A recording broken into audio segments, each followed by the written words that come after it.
नमस्कार मित्रांनो, शिवा मालिकेच्या आजच्या भागामध्ये मी आपलं स्वागत करतो आणि त्यामध्ये आता सगळे सत्य समजल्यानंतर वंदना ही माई आजीला सगळी हकीकत सांगते। तेव्हा माई आजी म्हणते की अगं वंदे, आपल्याला आता इथून जायला हवं, कारण आपल्यामुळे आपल्या लेकीच्या संसारात काही प्रॉब्लेम यायला नको। तर वंदना म्हणते की आई तुमचं खरं आहे। आणि त्यानंतर आता माई आजी म्हणते की वंदे, आपल्याला आपलं घर मिळवण्यासाठी काहीतरी करायलाच हवं। वंदना म्हणते की माई आजी तुम्ही एकदम बरोबर बोलताय आणि आपण जाण्याबद्दल शिवाशी बोलून घेऊयात। माई आजी म्हणते की वंदे, त्या शिवाला सांग ना ती कीर्तीच्या नादाला नका लागू म्हणून। पहिल्यापासून ती कीर्ती कशी आहे माहिती ना।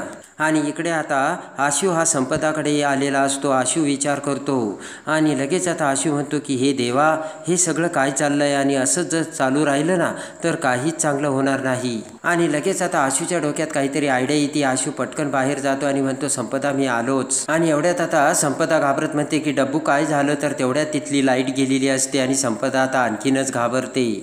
पटकन आता आशू पुन्हा तिथे येतो। तर आता संपदा म्हणते की हे काय, तर आशू म्हणतो आयडिया आहे।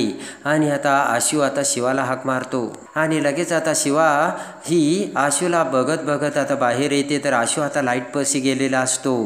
पटकन आता आशू हा शिवाला त्याच्याकडे हात करून बोलावतो आणि त्यानंतर आता आशू शिवाला म्हणतो की अगं लाईट तर मी हात केली आणि इथे आलो तर मला आता माझीच भीती वाटायला लागली। तेव्हा शिवा हसू लागते आणि आता आशू म्हणतो की शिवा आपण काहीतरी करायला हवं बरं का। आणि त्यानंतर आता घरामध्ये सगळा अंधार झाल्यामुळे सगळेजण एका ठिकाणी जमलेले असतात आणि आता सगळेजण एका ठिकाणी जमताच आता आशू तिथे येतो। तर आता सगळेजण म्हणतात की लाईट कधी येणार, तर आशू म्हणतो की थांबा येईल ना, तोपर्यंत आपल्याला एकमेकांसोबत बोलता येईल। तर उर्मिला म्हणते आता काय बोलायचंय।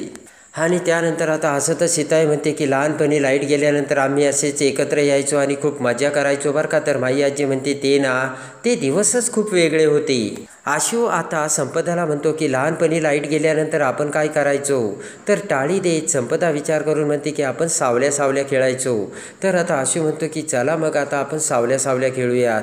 आणि लगेच आता सावल्या हाताची सावली करून आता आशू सगळ्यांना ओळखायला सांगतो की हा कुठला डॉग आहे। तर आता संपदा म्हणते की बघ बघ ओळखतेच आता मी। आणि आता सावलीचे आता हातवारे करून त्या सावलीमध्ये बोटे हलवून आशू आता वेगवेगळ्या आकृत्या तयार करत असतो आणि आता ते सगळ्यांना ओळखायला सांगत असतो। आणि आता शिवासुद्धा तशी हातवारी करू लागते आणि टेबलवरती त्या हाताची सावली पाडून सगळेजण आता सावल्या सावल्याचा तो खेळ खेळू लागतात। आणि ते बघून आता चंदन दिव्या देखील खूप खुश होत असतात। त्यानंतर खेळ संपल्यानंतर आता संपदा आणि शिवा दोघीही दिव्याकडे बघतात। तर शिवा म्हणते की चंदन आणि दिव्याचं तर एकदम भारी चालू आहे।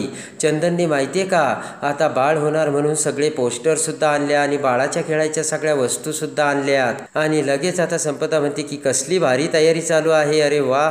तर आता वंदना देखील खूप खुश झालेली असते आणि लक्ष्मण म्हणतो की लाजू नको रे चंदन, प्रत्येक पुरुषाला यातून जावंच लागतं। आणि त्यानंतर आता माई आजी म्हणते की आम्ही ना लई नशीबवान आहोत, कारण दोन्हीही जावई आम्हाला आमच्या मनासारखे मिळाले। आणि त्यानंतर आता शिवा म्हणते की बरं सीताई तुम्ही सांगा ना, तुमच्या लहानपणी तुम्ही काय काय करायचात।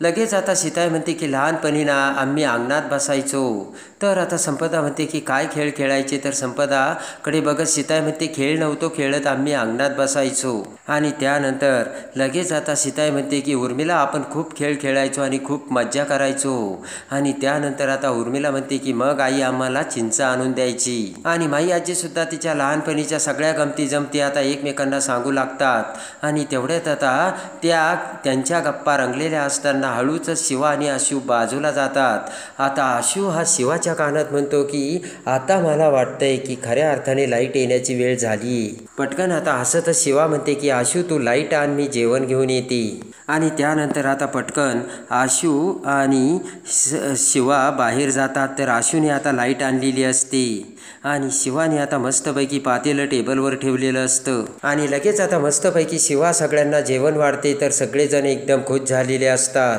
आणि इकडे आता पाना गँग पुन्हा जगदीशच्या घरासमोर आलेली असते। तर जगदीश आता पाना गँगला मारण्यासाठी त्यांनी काठी तयार ठेवलेली असते आणि काठी इकडे तिकडे फिरवत आता बॅटसारखी फिरवत जगदीश आता सावधच असतो. तेवढ्यात आता बॅटसारखी काठी मारताच आता समोर पाना गँग एक टोमॅटो फेकते आणि तो टोमॅटो आता जगदीश समोर येऊन थांबतो. तेव्हा आता जगदीश तो टोमॅटो बघून इकडे तिकडे बघू लागतो आणि आता जगदीशसुद्धा घाबरलेला असतो. आणि आता हा भूताटकीचा खेळ आहे की काय हा, अशी भीती वाटून आता जगदीशची बायकोसुद्धा तिथे येते आणि दोघेही आता जाम घाबरतात. आणि आशू म्हणतो की हे बघा माई आजी आणि काकू, तुम्ही आता आराम करा आणि कुठलाही विचार डोक्यात ठेवू नका. आणि इकडे आता शिवा म्हणते की आई, तुला आता बरं वाटतंय ना, तेव्हा तुम्ही कोणतीच काळजी करू नका. आणि त्यानंतर आशू म्हणतो की ताईचंसुद्धा तुम्ही एवढं काही मनावर घेऊ नका बरं का. इकडे आता वंदना म्हणते बरं ते जाऊ द्या, पण घराचं काय ते लवकरात लवकर बघावं लागेल. आशू म्हणतो की मी त्याबद्दल वकिलाशी बोललोय, पण त्यासाठी आपल्याला काहीतरी ठोस पुरावा लागेल. आणि आता शिवा म्हणते की आजी त्यासाठी कागदपत्रे लागतील बरं.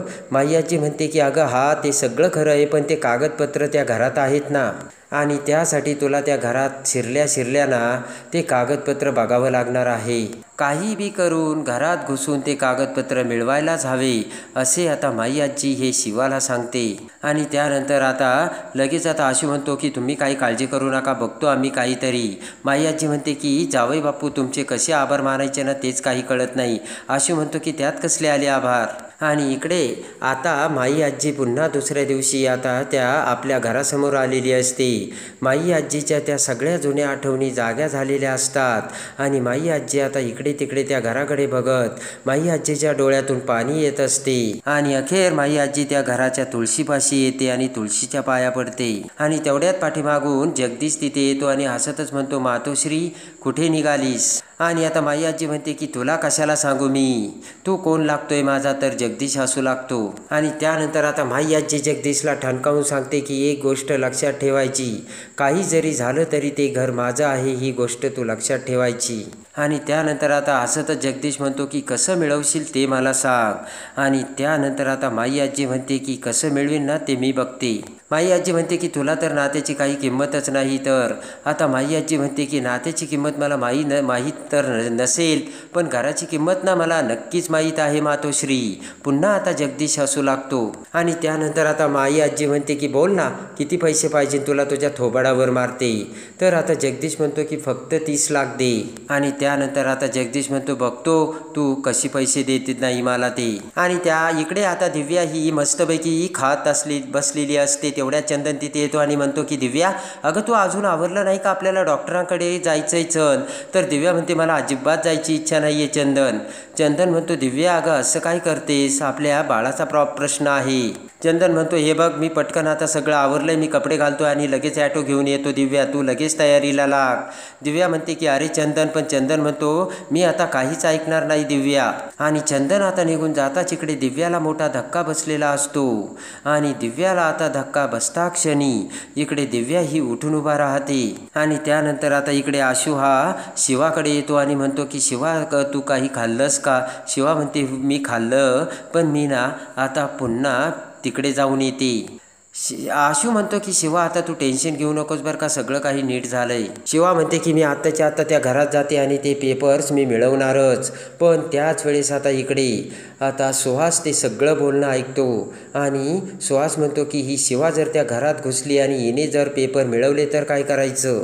आणि इकडे आता सुहासला सगळी हकीकत समजताच आता सुहास हा कीर्तीकडे येतो आणि कीर्तीला म्हणतो की ती शिवा आहे ना, ती आणि तिची पाना गँग आता पेपर मिळवण्यासाठी जगदीशच्या घरात घुसणार आहे. तर आता कीर्ती म्हणते आता काय करायचं. तर इकडे लगेच सुहास म्हणतो माझ्याकडे एक आयडिया आहे. आणि सुहास त्याचा प्लान आता कीर्तीला सांगतो. तर की पटकन सुहास आता जगदीशला फोन करून सगळी हकीकत सांगतो. इकडे आता शिवा पाना गँगसोबत आता घराच्या दरवाजाजवळ आलेली असते. जगदीश आणि त्याची बायको गेलेली असताना इकडे आता शिवा पाना गँगसोबत तिथे येते आणि आता पुन्हा घरामध्ये जाऊन आता पेपर बघू लागते. पण त्याच वेळेस आता जगदीश हा पोलिसांना घेऊन तिथे आलेला असतो. पण घराला असते ते कुलूप. तेव्हा आता शिवा जगदीशच्या डोळ्यात धूळ फेकून शिवाने आता कसे घराचे पेपर्स मिळवलेले असतात हे बघण्यासाठी आणि शिवा मालिकेच्या डेली अपडेटसाठी बेल नोटिफिकेशनवर क्लिक करून आपल्या चॅनलला लाईक करा, सबस्क्राईब करा.